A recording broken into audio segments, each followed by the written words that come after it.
안녕하세요. 별라디오 서연에 오신 것을 환영합니다. 저는 이혼 전문 변호사로 일하고 있는 50대 초반의 남성입니다. 이렇게 자기소개를 시작하는 게 맞나요? 막상 글을 쓰려니 어색합니다. 소장이나 써봤지 제 이야기를 하려니 조금 긴장이 됩니다. 원래는 이혼 전문 변호사가 아니었는데 제 경험을 통해 이 길로 들어섰습니다. 의뢰인들의 사건만 맡다 보니 제 상처는 가슴 깊이 묻어두고 살아왔습니다. 묻어두면 될 줄 알았는데 가끔 저와 비슷한 경험을 가진 의뢰인들을 만나면 울컥할 때가 있습니다. 묻어둔 줄 알았던 제 상처가 불현듯 떠오르기 때문입니다.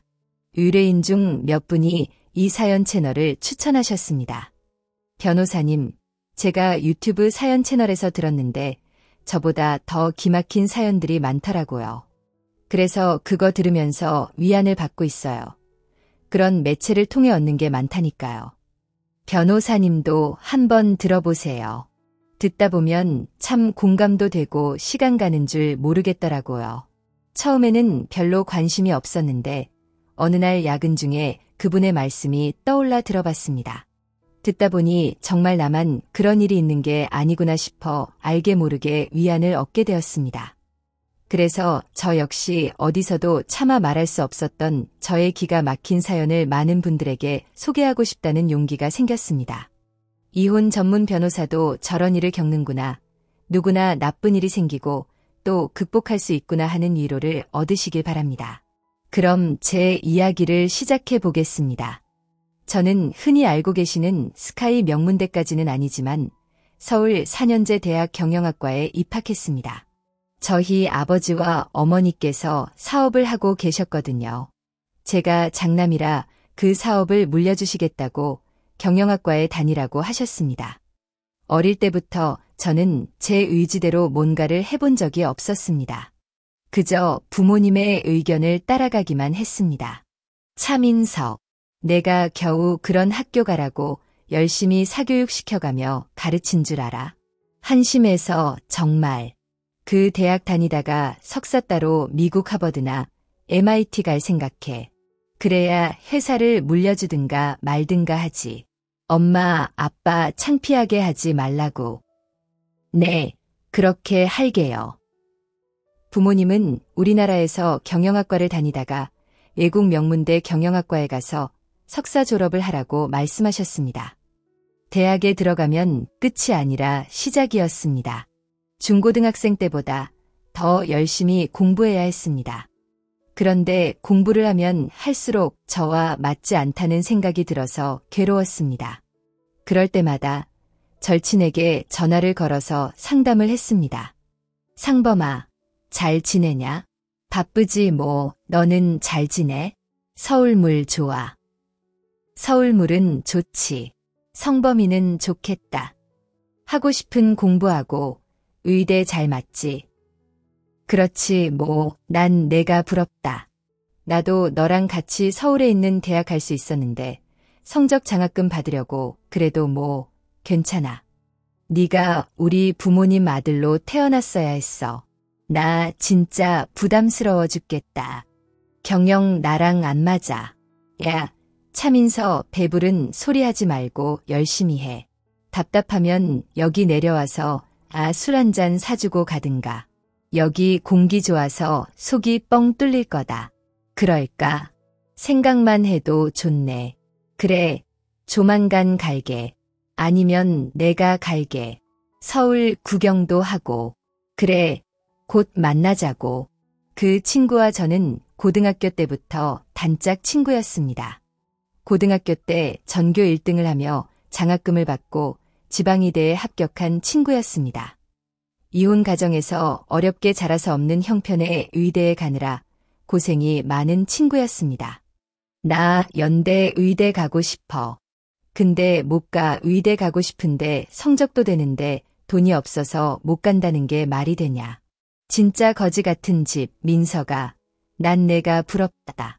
한창 입시 준비를 할 때 그 친구는 저에게 그렇게 말하며 펑펑 울었습니다.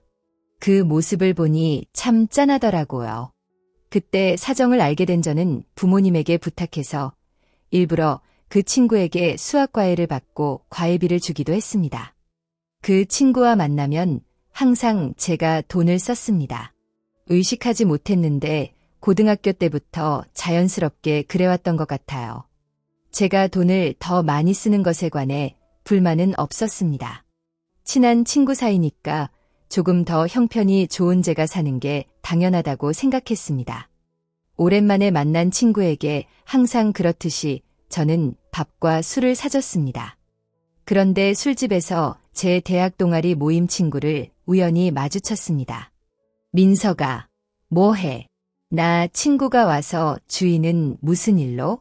야, 우리 영화 동아리 오늘 여기서 모임하기로 했는데 넌 오지도 않고 친구 만나냐? 그랬구나. 어떡하지? 제가 당황하자 제 친구 상범이가 말했습니다. 나도 영화 좋아하는데 저도 껴도 돼요? 상범이의 말에 주희가 그렇게 하라고 대답했습니다. 그래서 상범이와 저는 제가 가입하고 참석도 잘 안 하던 동아리 모임에 얼떨결에 같이 가서 이야기를 나눴습니다. 상범이는 워낙에 호탕한 성격에 변죽도 잘 맞춰서 저보다 더 금방 동아리 사람들과 즐겁게 대화를 나눴습니다. 저는 스릴러물을 좋아하거든요. 제가 제일 좋아하는 영화가 히치콕 영화입니다. 성범이가 그렇게 말했고 동아리원들이 득달같이 달려들어서 관심을 보였습니다. 그들 대화에 저는 잘 끼지 못했습니다. 어쩌다가 동아리 가입 권유를 받게 되어서 평소 영화를 즐겨보지도 않고 관심도 없던 제가 어쩔 수 없이 가입을 했기 때문입니다. 모임을 마치고 상범이는 동아리 회원 몇몇과 연락처까지 주고받았습니다. 상범이는 그날 자고 다음 날 내려간다고 해서 저희 집에 데리고 갔습니다. 살짝 술에 취한 상범이가 말했습니다. 차민석, 부럽다. 넌 이렇게 좋은 집에 살고 팍팍 밀어주는 부모 둬서 진짜 좋겠다.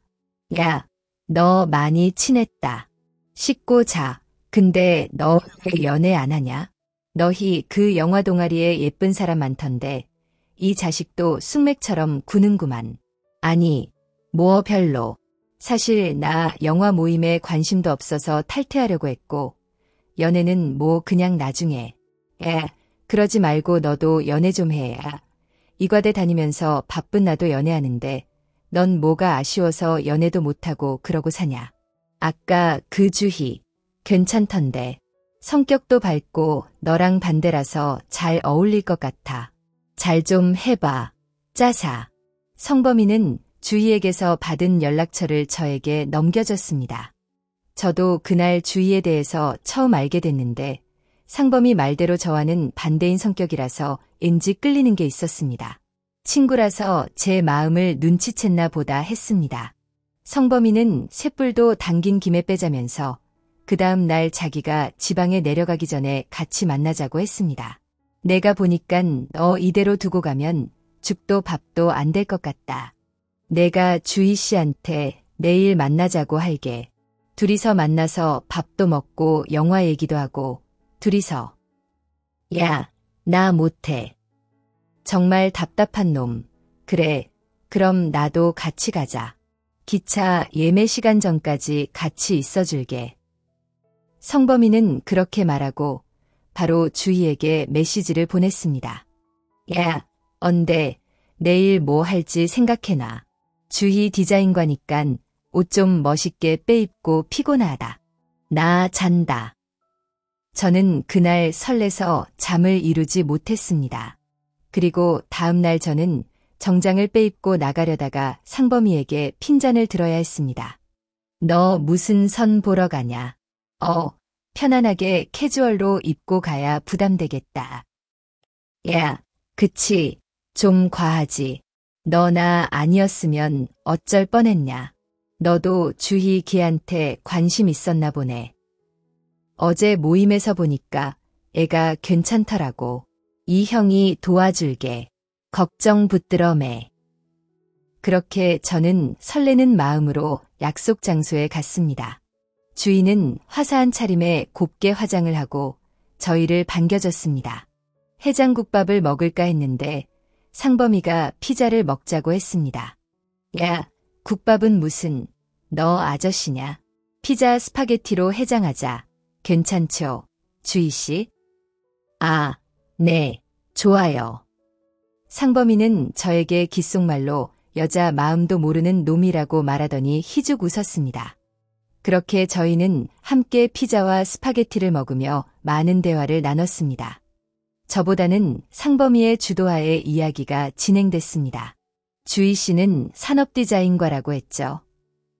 네, 맞아요. 민석이는 경영학과예요. 모르셨죠? 나중에 둘이 같이 상품 판매해도 되겠다. 근데 상범 씨는 저희 학교 아니세요. 어제 시끄러워서 못 들으셨구나. 저는 땡땡 의과대 다니고 있어요. 그럼 나중에 의사 되는 거예요? 멋있다. 될지 안 될지는 모르겠네요. 주희 씨, 설마 저한테 관심 있는 거 아니죠? 상범이의 물음에 주희 얼굴이 새빨갛게 달아올랐습니다. 농담이에요. 우리 민석이랑 친하게 지내주세요. 제가 얘 때문에 항상 걱정이 많습니다. 완전 쑥맥이거든요. 네, 민석 씨, 동아리 모임에 잘 나오세요. 연락처 주시면 제가 모임 때마다 연락드릴게요. 네, 저는 떨리는 마음으로 제 전화번호를 알려주었습니다. 그렇게 시간을 보내고 상범이를 배웅하러 같이 기차역으로 갔습니다. 상범이는 돌아갔고 저희 둘은 카페에 가서 더 이야기를 나누기로 했습니다. 대화를 나누다 보니 주인은 꿈에 대한 열정이 가득한 사람이더라고요. 그 모습이 정말 멋있게 느껴졌고 저 자신에 대한 회의감까지 들었습니다. 아무튼 그 이후로 저는 관심도 없던 영화를 찾아보기 시작했습니다. 주희가 추천해준 영화는 싹 다 보고 분석까지 했습니다. 그리고 영화 모임도 주기적으로 잘 나갔고요. 그러다 보니 주희와 저는 점점 더 가까워졌습니다. 저는 주희를 친구 이상으로 생각하고 있었습니다. 저에게 항상 칭찬을 해주고 기운을 실어주는 주희 덕분에 지루하기만 했던 저의 대학 생활에 활기가 생겼습니다. 친구를 만들지 않았던 저인데 자신감을 얻어서 열심히 생활하다 보니 친구도 많이 사귀게 되었습니다. 대학교 2학년이 되어서 저는 주희에게 고백을 하고 본격적으로 사귀기 시작했습니다. 고백을 하기 전까지는 친구 관계가 무너질까 봐 걱정이 이만저만이 아니었습니다. 그런 고민을 상범이에게 털어놨던 적이 있습니다. 민석이 드디어 사나이 다 됐네. 고백 당장 해야지. 주희도 내가 고백하길 기다리고 있을걸. 그런가. 괜히 고백했다가 친구 관계도 깨질까봐. 민석아, 형 믿고 직진해라. 너 싫었으면 주희가 벌써 다른 놈 사귀었겠지. 주희 인기 많잖아. 얼른 잡아. 그럴까?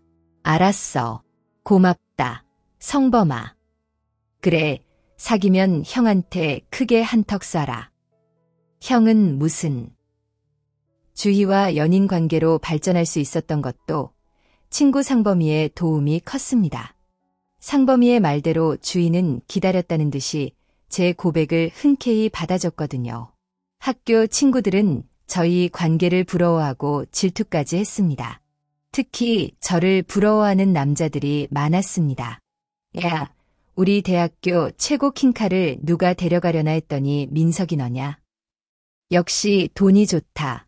그치? 그러니깐 우리 같은 거지는 잘생기건 공부를 잘하건 거들떠도 안 보더니 주희도 완전 불효시라니깐. 그런 이야기를 들으면 저는 기분이 나빠서 참지 못하고 화를 냈습니다. 야, 니들이 주희에 대해서 뭘 안다고 그래? 함부로 짓거리지 마. 주희랑 나 영화 동아리 탈퇴할게.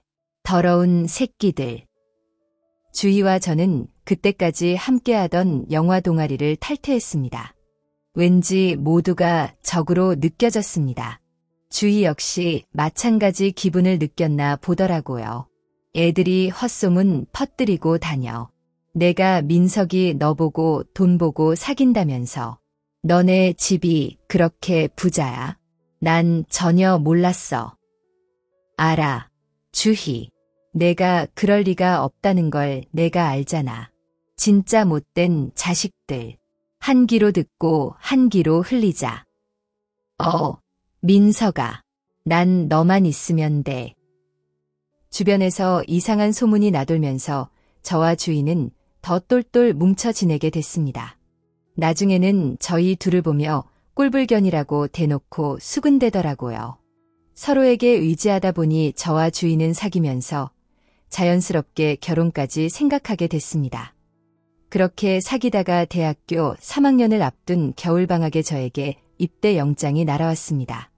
주희와 저는 입대 전까지 한시도 떨어지지 않고 함께 지냈습니다. 훈련소 앞까지 온 주희는 결국 저희 부모님에게도 인사를 드리게 되었습니다. 얘는 누구니? 엄마, 말씀드렸잖아요. 제 여자친구예요. 안녕하세요. 처음 뵙겠습니다. 저 민석 씨랑 1년 반 연애 중인 주희라고 합니다. 어머님, 아버님 말씀 많이 들었어요. 정말 좋으신 분들이라고 존경한다고요. 저는 한 번도 주희에게 저희 부모님 이야기를 한 적이 없었습니다. 그런데 주희의 말에 저희 부모님이 흐뭇한 미소를 지으시더라고요. 항상 무뚝뚝하기만 했던 아들이 본인들을 존경한다는 말까지 했을 줄 몰랐다는 반응이었습니다. 저희 어머니는 눈물까지 흘리셨습니다. 내가 엄하게 키워서 우리 민석이가 그렇게 생각할 줄은 몰랐네. 민석아, 건강하게 국방의 의무 잘하고 돌아와. 알았지? 네, 엄마. 주희라고 했지? 주희도 고무신 거꾸로 신지 말고 우리 민석이 잘 기다려줘. 뭐 힘든 일 있으면 나한테 연락하고. 네, 어머님. 군대를 들어가기 직전에 착잡함보다는 부모님이 여자친구와 저의 사이를 인정해줬다는 게 너무 기쁘고 벅찼습니다.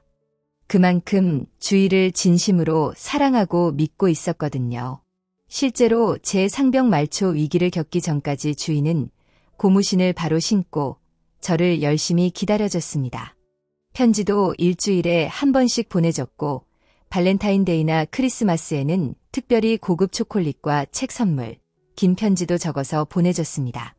그럴 때마다 힘든 군 생활 속에서도 기운을 얻었습니다. 제가 군 생활하던 곳이 상범이가 다니고 있던 대학교와 가까웠거든요. 제가 입영이 되었을 때 상범이도 군의관으로 군대 생활을 하게 됐습니다. 그리고 어쩌다가 휴가 날이 겹쳐서 함께 휴가를 나갔습니다. 저를 기다리고 있던 여자친구 주희는 상범이를 보고 깜짝 놀랐습니다. 어머, 상범 씨도 군대 갔어요. 아, 네, 아무래도 저랑 민석이는 보통 인연이 아닌 것 같아요. 야, 민석아, 너랑 나랑 전생의 부부였던 거 아니냐? 주희 씨, 부럽죠? 네, 아니요. 현생에서는 민석 씨 제 거니까요. 조 씨 의리 있다. 아니, 사랑인가? 민석이 저녁까지 그 마음 똑같은지 제가 두고 볼 거예요. 상범이의 말에 제가 어깨를 으쓱했더니 여자친구가 제 모습을 보고 깔깔거리며 웃었습니다. 그런데 그게 마지막이었습니다. 여자친구는 제가 병장이 되어 전역을 앞두고 있던 때 연락이 끊겨버렸습니다. 전화를 해도 없는 번호로 나와서 미치겠더라고요. 그렇게 가슴을 졸이며 저녁 전 휴가를 나왔다가 여자친구가 해외로 유학을 떠난 걸 알게 됐습니다. 같은 영화 동아리 친구에게 편지를 맡기고 갔다고 했습니다. 주희가 이거 주라고 했는데 한번 봐. 다시는 안 올 것 같던데.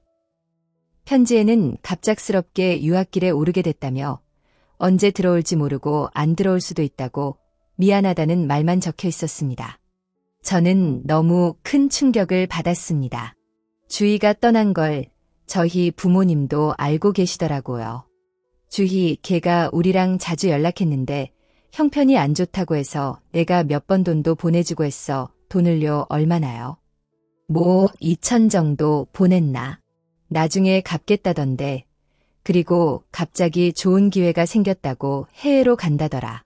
민석이 너한테는 이미 다 얘기해놨다던데 여자친구는 저희 부모님을 안심시키려고 했는지 어쨌는지 그렇게 거짓말을 쳐놓고 사라져버린 겁니다. 저는 그 후로 시공창 속에서 생활해야 했습니다. 저를 웃게 만들어주던 여자가 물거품처럼 사라지고 저 혼자 덩그러니 남겨진 겁니다. 전역을 하고 나서도 다시 학교로 돌아갈 수가 없었고 울리지 않는 휴대전화만 뚫어지게 보며 하루하루를 흘려보냈습니다. 그러다가 저는 굳은 마음을 먹었습니다. 나를 버리고 갔는데 구질구질하게 기다리면 뭐 하냐 이짜이죠. 그리고 저는 휴대전화를 부숴버리고 전화번호를 해지했습니다. 그리고 사법고시 시험을 치겠다는 각오로 대학교도 중퇴하고 노량진 고시원촌으로 들어갔습니다. 고시원촌에서 학원을 다니며 공부했지만 1년 만에 합격하기는 어려웠습니다. 저는 어머니가 다니시던 절에 들어갔습니다. 그리고 속세는 거의 차단하다시피 하고 코피가 터지도록 열심히 공부했습니다. 제 인생에서 그렇게 최선을 다한 적은 그때가 처음이지 않았나 싶어요. 공부를 하다 보면 잡생각이 사라져서 저는 더욱더 공부에 매달렸습니다. 시련의 아픔을 극복하기 위해서 시작한 공부였지만 점점 더 빠져들기 시작했습니다. 그리고 저는 공부를 시작하고 3년 반 만에 사법고시 패스를 할 수 있었습니다. 제가 원해서 도전하고 성취한 것에 대한 만족감이 어마어마했습니다. 부모님도 처음으로 저를 인정해 주셨습니다. 그렇게 저는 사법연수원에 들어가서 1년 동안 연수원 생활을 하고 좋은 성적으로 나왔습니다. 나와서 보니 제 나이가 30이 되어 있었습니다. 지금은 30이 정말 젊은 나이로 느껴지지만 당시에 저는 언제 내가 이렇게 늙어버렸나 장가는 갈 수 있을까 하는 생각 먼저 들었습니다. 그리고 중견 로펌에 합격해서 변호사 생활을 했습니다. 다양한 종류의 일을 맡으며 정신없이 변호사 생활을 하고 있었는데 어느 날 저희 어머니께서 저에게 선을 보러 가라고 말씀하셨습니다. 민서가 너 선자리 들어왔는데 한번 나가볼래? 선절이요. 저 그런 거 딱 질색이에요. 안 갈래요. 그냥 가봐.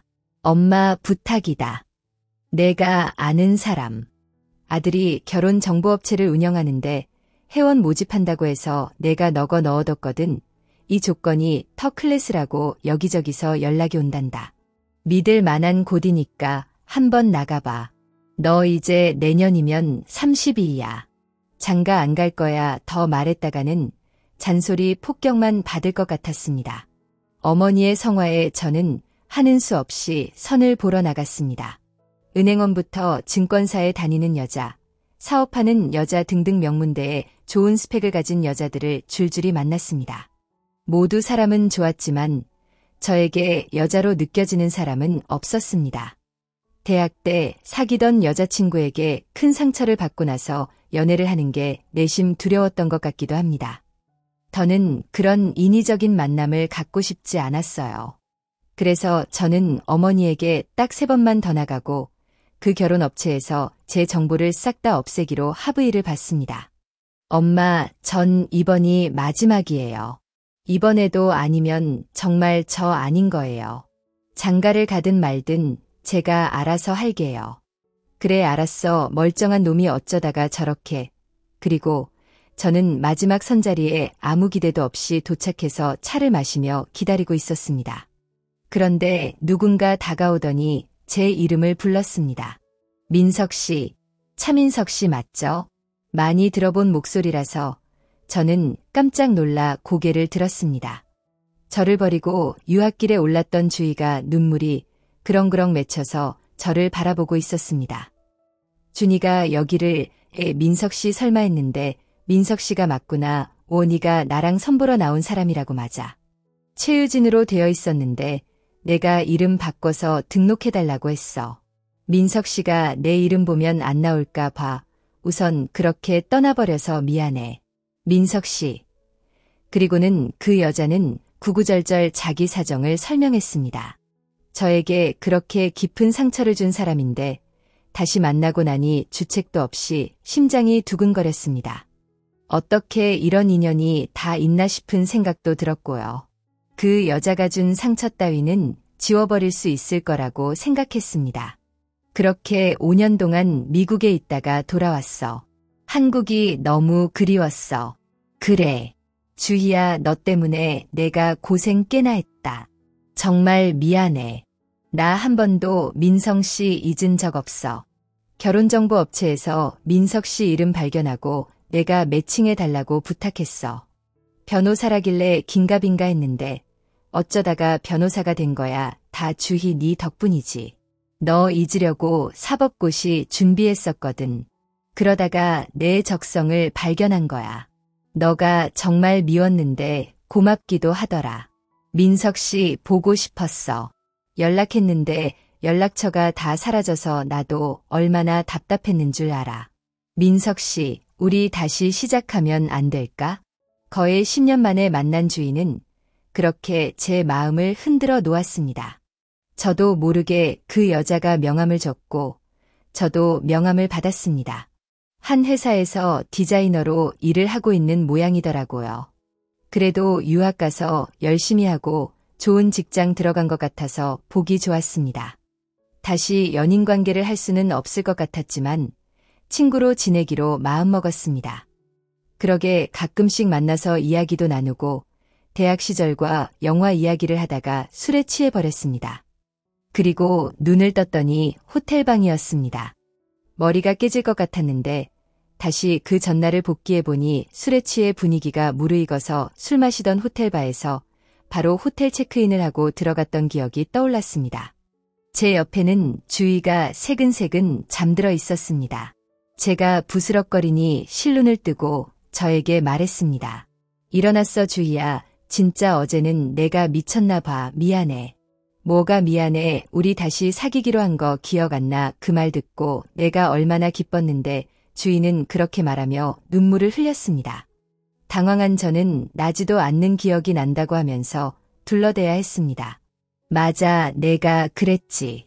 이제 기억이 나네. 주희야, 내가 지금 일이 있어서 가봐야 되는데 나중에 다시 얘기하자. 넌 쉬다가 나와. 저는 주섬주섬 옷을 주워 입고 그렇게 도망을 쳐버렸습니다. 깨질 듯한 머리를 부여잡고 혼자 살던 제 집에 도착해서 저는 땅이 꺼져라 한숨을 내쉬었습니다. 그리고 제가 너무 비겁하다는 생각이 들었습니다. 그래서 그날부로 주희와 다시 연애를 하기로 결심했습니다. 그리고 3달 후에 주희가 임신을 했다는 사실을 알게 됐습니다. 민석 씨, 나 임신이래. 우리 엄마 아빠가 되는 거야. 저는 복잡한 심경이었지만 차라리 잘 됐다고 생각했습니다. 그리고 부모님에게 인사를 드리러 갔습니다. 저희 부모님은 주희를 마땅치 않게 생각하셨지만 임신을 했다는 소식을 전하니 어쩔 수 없다며 포기하셨습니다. 임신했다니 뭐 별 수 없구나. 근데 주희 너 반성은 했니? 엄마 주희 나한테 석고대죄했어. 들어보니까 주희도 사정이 있었더라고. 아이고, 우리 아들 팔불축 났네. 배 나오기 전에 얼른 식부터 올리자. 그 이후로 일사천리로 진행이 됐습니다. 주희 부모님은 지방에서 요식업을 하고 계셨습니다. 결혼식은 서울에서 올리기로 했기 때문에 결혼 준비를 거의 저희 집에서 다 했다고 해도 과언이 아니었습니다. 그렇게 주희가 임신 6개월 차에 저희는 결혼식을 올렸습니다. 결혼식장에는 오랜만에 보는 친구들이 많이 참석을 했습니다. 그 중에는 상범이도 있었습니다. 상범아 왔어. 차민석, 너 진짜 나쁜 새끼인 거 알아. 어떻게 지금까지 연락을 안 하냐. 내가 사정이 있었어. 잘 지냈지. 넌 정말 변함이 없네. 잘 지냈지. 나 땡땡대병원에서 신경정신과 레지던트로 근무 중이야. 잘 됐다. 근데 정신과 너 수술하는 의사 하고 싶댔잖아. 내가 유전병이 있어서 손가락이랑 발가락이 굽는, 그래서 수술 안 하는 과로 가게 됐어. 그나저나 너도 변호사라며 코찔찔이가 변호사 돼서 첫사랑이랑 결혼할 줄이야 죽네 사내하더니 정말 놀랍다. 그러게 부끄럽네. 신혼여행 다녀와서 같이 보자. 그래. 재수씨 예쁘더라. 재수씨 형수라고 불러. 형수는 무슨 오랜만에 봤는데도 어제 만난 사이처럼 편하고 반갑더라고요. 그렇게 결혼식을 치른 후에 저희는 아내 몸 생각해서 가까운 제주도로 신혼여행을 다녀왔습니다. 그리고 예정일보다 한 달 빠르게 예쁜 딸을 보게 되었습니다. 눈에 넣어도 아프지 않을 만큼 사랑스러웠습니다. 그리고 결혼을 하고 아이를 갖다 보니 가장으로서의 책임감이 막중했습니다. 그래서 저는 열심히 일을 했습니다. 아내는 자기 사업체를 차리겠다며 사업 계획서를 써서 저에게 보여줬습니다. 이거 어머님, 아버님한테 보여드리려고 하는데 괜찮을까? 당신이 변호사니까 한번 봐줘. 사업하게. 응, 어머님, 아버님 회사랑 연계해서 할 수 있는 사업이야 자회사 되는 거랄까? 그래, 우리 엄마 아빠는 집안에 사업하는 사람이 있으면 좋아하실 테니까. 내 동생은 아직 대학생이고 한번 추진해봐. 알았어, 나 오늘 만나뵈러 간다. 아내는 사업 계획서를 들고 저희 부모님을 찾아갔고 결국 지원을 받아서 사업체를 만들게 되었습니다. 참 추진력이 있다는 생각을 했습니다. 그리고 딸 아이는 베이비 슈터에게 맡기고 자기 사업에 매달렸습니다. 그게 조금 불만이기는 했습니다. 제가 최대한 육아 시간을 확보하려고 노력했습니다. 그런데 아내는 사소한 트집을 잡아서 베이비시터들을 1년에도 몇 번씩 잘라버렸습니다. 이번에 새로 사람 올 거야. 뭐 또 잘랐어. 애 손톱을 자르다가 피를 냈잖아. 내가 얼마나 놀랐는 줄 알아. 미친 것들, 못 배운 것들이 하여간 제대로 하는 일이 없어. 애 손톱 하나를 못 깎아서 상처를 내화나 그거 살짝 긁힌 걸 가지고 당신 너무 예민한 거 아니야. 예민하긴 피가 났다니까 병원 좀 가봐야겠다. 아내는 아예 병원을 항상 본인이 데리고 갔습니다. 희한하게 저는 데리고 가지 않더라고요. 아내와 저는 A형이었는데 딸은 O형으로 태어났습니다. 가능한 일이라서 별다른 생각은 하지 않고 살았습니다. 딸이 5살 때 크게 배탈을 앓아서 병원에서 정밀검사를 했다고 했습니다. 제가 출장을 간 사이 일어난 일이었습니다. 혜준이 괜찮아, 괜찮대. 근데 여보, 왜 혜진이가 유전병이 있대? 사르코 마리투스병이라고 손가락이랑 발가락 근육이 퇴화되는 병이래. 5살에서 25살 사이에 진행된다는데 어떻게 우리 혜진이 뭐라고 그거 고칠 수 없는 거야. 몰라 속상해 죽겠어. 당신 쪽에서 나온 유전 아니야. 난 그런 거 처음 들어보는데. 그렇게 말하자 아내가 당황하더니 자기 쪽에 있는 유전자인 것 같다고 얼버무렸습니다. 저는 그날 이후로 제 딸의 손과 발을 마사지해 주었습니다. 그래도 걱정이 돼서 친구 상범이에게 물어봤습니다. 야 상범아, 우리 혜진이가 사르코 어쩌고 유전병이 있어서 손가락 발가락이 굽는다는데 어쩌냐. 내 딸 혜진이가 맞다. 너도 손가락 발가락이 굽어서 정형외과 못 간 거 아니야. 너도 그런 유전병이 있다고 했었지. 내가 아니 난 그런 적 없는데. 야 그거 걱정하지 않아도 돼. 증상이 경미하게 나타날 수도 있거든. 그럼 일상생활하는데 지장이 없어. 야 나 지금 환자 때문에 가봐야겠다. 나중에 연락하자. 그래. 상범이의 설명을 듣고 저는 제 딸에게 증상이 제발 경미하게 나타나기만을 바랐습니다. 다행히 초등학교 입학하기 전까지 아무 문제가 없었습니다. 아내는 사업을 한다고 바빠서 일주일 중 하루만 겨우 시간을 내서 저와 딸아이와 함께 보냈습니다. 딸이 초등학교를 입학하고 나서 어느 봄날이었습니다. 그때 저는 휴가를 받아서 집에서 쉬고 있었습니다. 아내는 출장을 가서 3일째 집에 들어오지 않고 있었습니다. 딸 아이가 학교에 갔다가 돌아올 시간이라서 차를 끌고 학교 앞에 데리러 갔습니다. 딸이 저를 발견하고 신나서 달려오더라고요. 뛰지 마. 혜진아, 혜진아, 천천히 아빠 딸이 제 옆자리에 탔습니다. 우리 혜진이 오늘 좋은 일 있었어. 아빠 나 혈액형 O형 아니고 B형이래 뭐라고.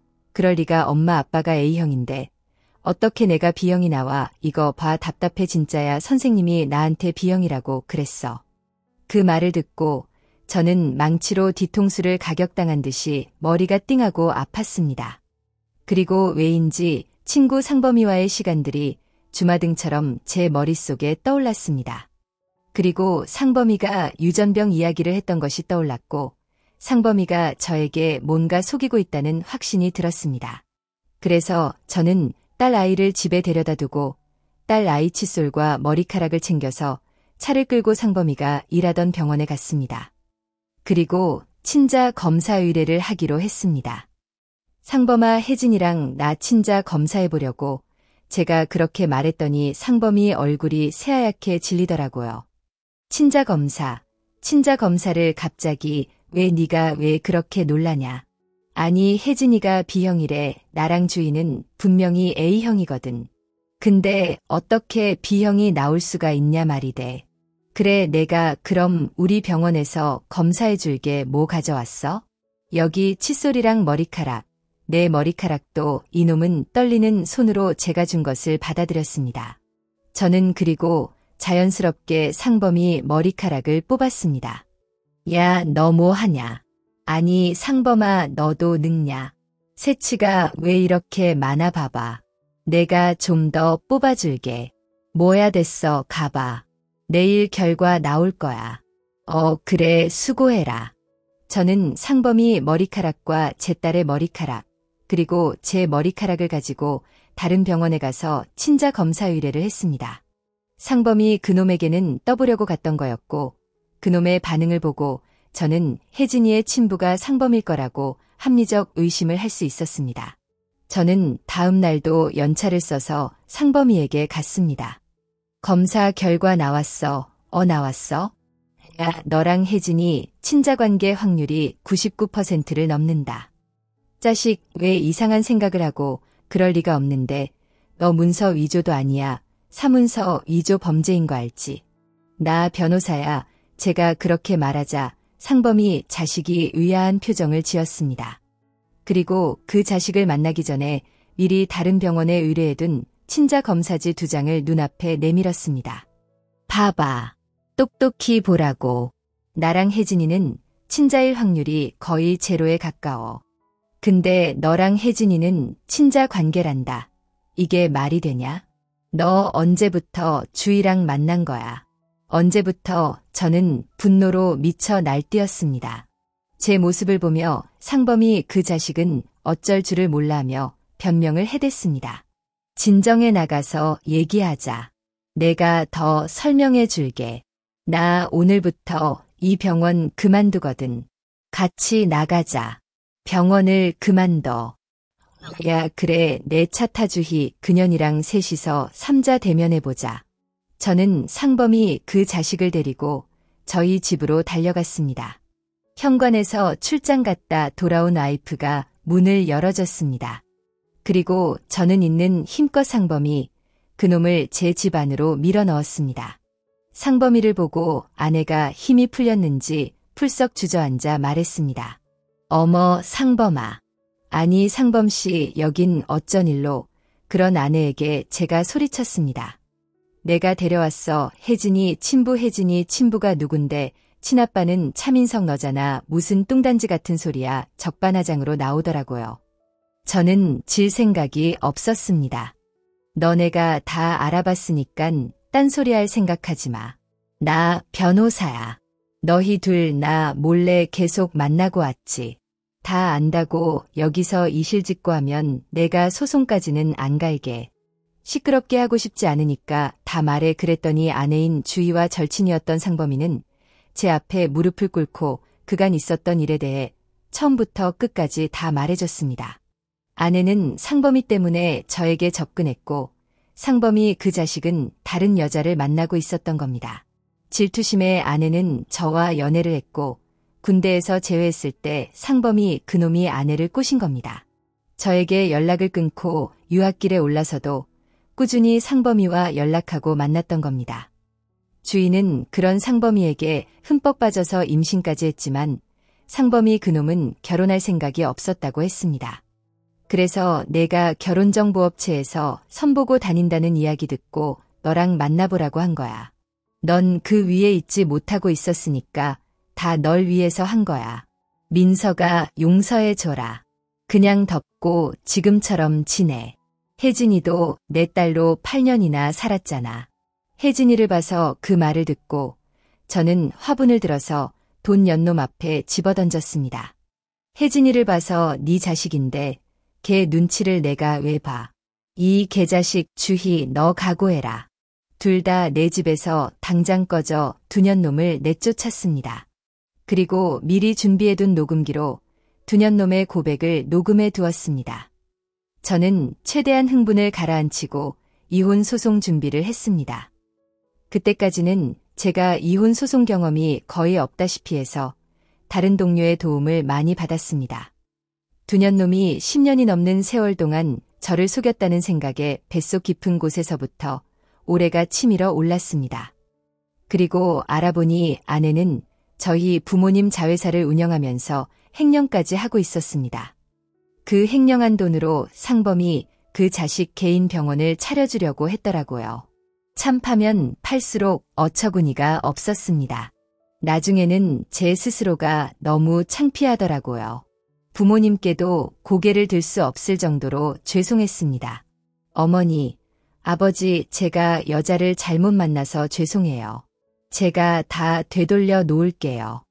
그래 속이려고 달려드는 악마 같은 것들을 어찌 피하겠냐. 내가 잘 수습하면 돼. 엄마, 아빠 걱정은 하지 말고 우리 아들 믿는다. 부모님의 말씀에 용기를 얻었습니다. 아무튼 모든 증거를 찾아내서 저는 아내에게 사기 횡령 이혼 소송을 걸었고 상범이 그놈에게 낸 사문서 2조 상간매매 혐의로 직접 쓴 소장으로 소송을 걸었습니다. 손해배상 청구 소송도 진행했고요. 그래도 일말의 양심은 있는지 자기 딸 혜진이는 데려갔더라고요. 소송을 진행하면서 저는 믿었던 두 사람의 추악한 뒷모습을 낱낱이 알게 되었습니다. 어떻게든 저를 까내리려고 했지만 저에게 트집 잡을 건 하나도 없었습니다. 결국 두년놈은 거액의 위자료와 손해배상금을 저에게 주어야 한다는 판결을 받았습니다. 소송을 할 때는 이겨야 한다는 생각밖에 없었는데 판결이 나오고 나니 갑자기 맥이 탁 풀리고 허무해서 미칠 것만 같았습니다. 내가 지금까지 무슨 짓을 한 거야. 제가 붙잡고 있던 친구와 가족 관계가 다 허장이었다는 걸 그제서야 실감할 수 있었습니다. 후폭풍이 미친 듯이 몰려왔고 저는 일도 그만뒀습니다. 제가 일하던 로펌에도 소문이 다 번져서 일을 할 수가 없었습니다. 그래서 사법고시 공부를 할 때 갔던 절로 들어갔습니다. 그리고 거기서 한 달이 넘는 시간 동안 열심히 기도를 올리고 명상을 했습니다. 그러다 보니 점점 마음이 차분해져서 다시 제 집으로 돌아갔습니다. 그리고 부모님께서 제 명의로 된 로펌을 차리는 게 어떠냐고 제안을 해주셨습니다. 민서가 예전 일은 다 잊고 새로 시작하자. 엄마 아빠가 능력 없는 사람들도 아니고 괜한 짓 하지 말고 우리 아들한테 투자하게 로펌 해볼래. 제가 할 수 있을까요? 어허, 우리 아들 자신감 가져. 넌 뭐든 해낼 수 있는 사람이야.